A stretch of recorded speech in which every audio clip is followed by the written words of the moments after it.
Good day, everybody. This is Earl. I wanted to talk a little bit about what if, with the problem we have with North Korea right now and terrorism, what if there was a small nuclear detonation nearby, say 10, 15 miles away from your home? What would you do? How many people have even a clue? Let me run through some stuff. At the conclusion of this slide presentation, uh, you'll see a little history of my background too. Remember, I'm just giving you my opinion. I'm EDK.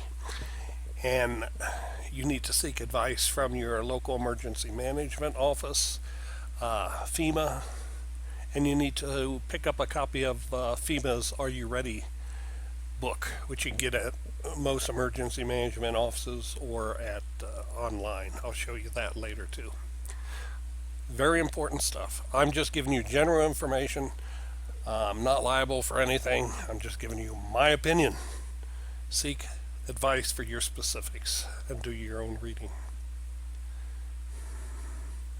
Here's the Are You Ready book, and at the bottom here I give you the link you can type in.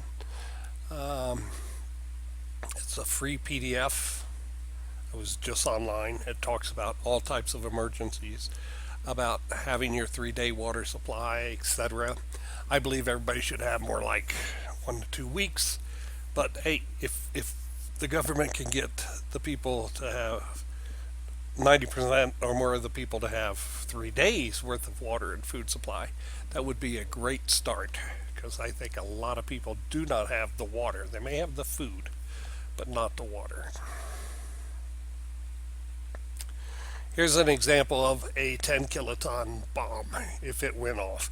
The bombs dropped on Hiroshima and Nagasaki.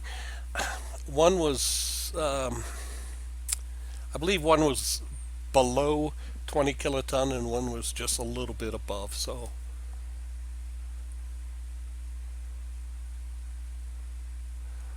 we'll just leave it at that. I could be wrong on that, but it wasn't much. It wasn't bigger than that. So I'm shooting at a 10 kiloton for an example here. Basically, we're using something small. It's only the bulk of the blast will be within a 1 mile radius. Generally, if you go online, you'll see this information. Give you an idea. Basically, a quarter to a third of a mile will be total destruction, or near total destruction, which means everything will become rubble or ash. Human beings, automobiles, buildings, glass, paper will turn to ash and be blown up into the atmosphere. And the next ring out you can see here, you'll only have like major brick structures remaining. All the windows will be gone, wooden roofs will be ripped off, and everything else. They'll be gutted, pretty much. Everything will be on fire. And in this outer ring, about 3/4 of a mile out, the brick buildings will be standard with broken glass windows, obviously.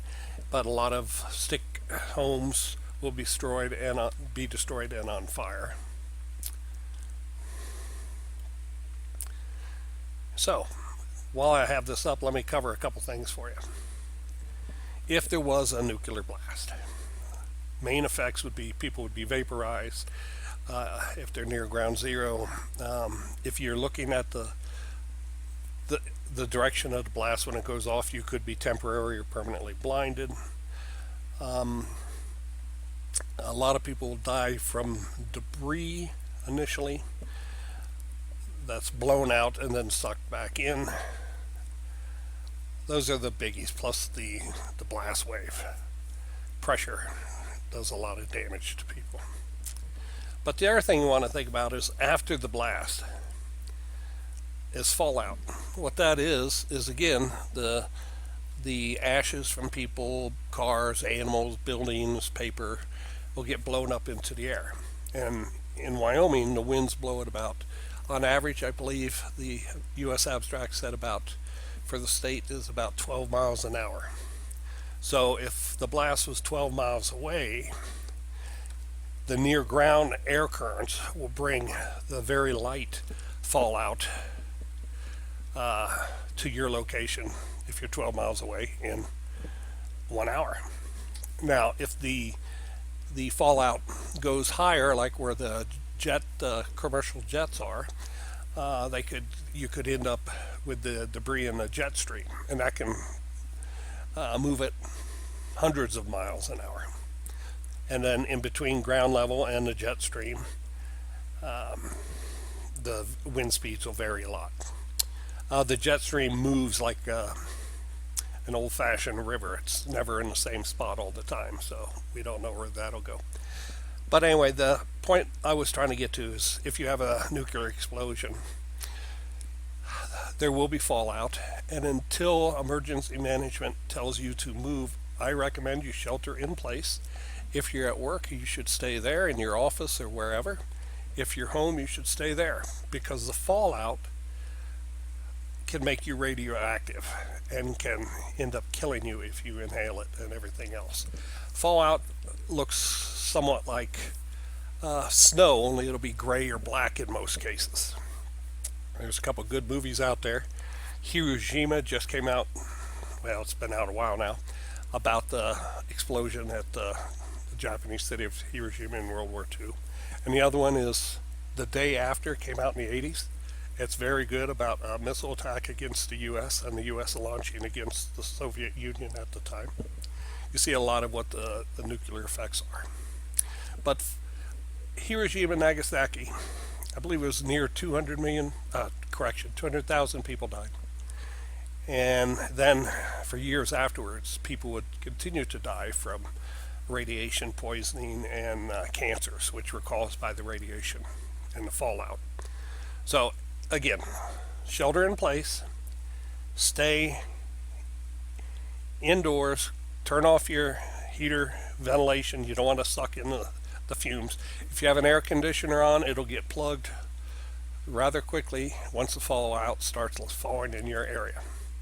Now, once the emergency management teams, police, fire get to you and tell you what to do it immediately. Don't procrastinate.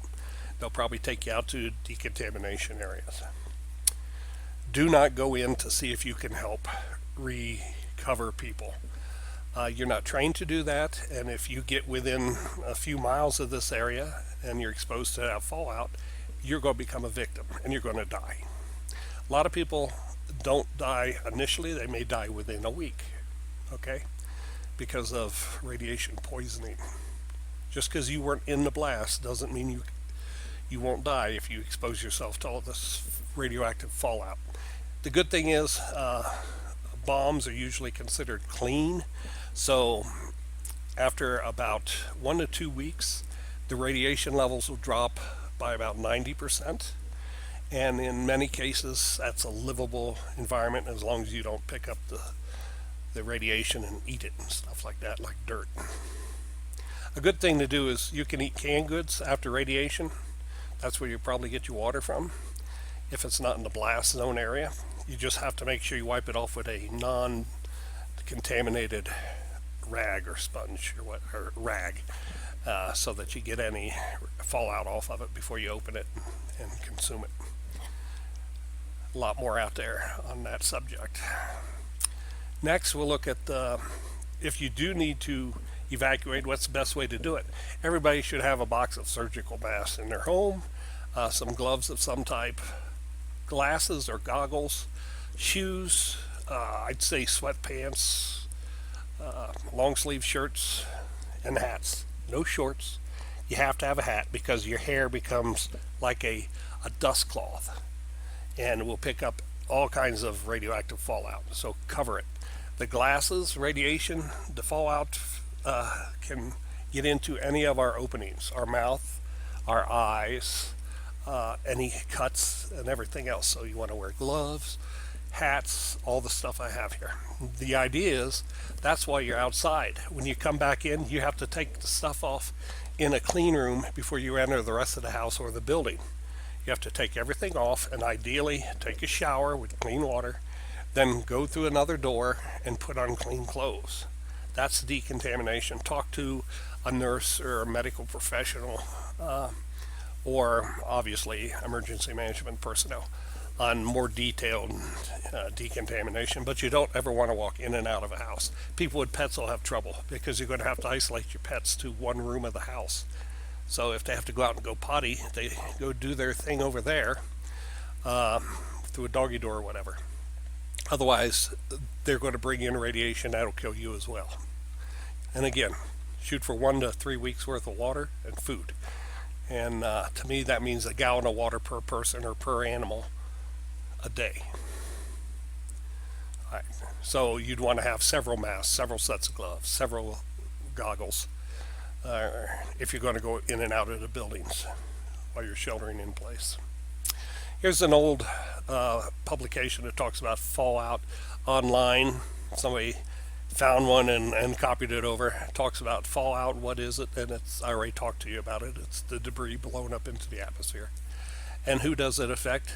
People all around. If you're downwind, it will affect at least 12 miles out, but more likely hundreds of miles. Look at the Chernobyl maps of where radiation went. If you're upwind or crosswind on either side other than downwind, then you probably have a better chance of not getting much fallout, say 12 or 20 miles away from the blast. Okay, and we talked a little bit about decontamination. You can do a lot more online for that. I'm not giving you guidance on how to do it specifically. I'm just giving some general examples. Seek expert advice for more details. And this little bit background on me. I was an officer in the Air Force. 7 years with Strategic Air Command, which was the nuclear arm of the Air Force. Primary nuclear arm, I should say. And then my primary duties were I was a security police shift commander in charge of security for nuclear weapons and aircraft and stuff in Strategic Air Command. And then I did do a year tour over in Europe. I was also a missile launch officer with the Minuteman III missiles. And the secondary duty I did have is nuclear safety officer, and I did go to Air Force basic nuclear safety training for that. Also in about 2010, I took an online course that FEMA offers to the citizenry on radiation, just to refresh my memory on it. This is Earl. I hope this helps.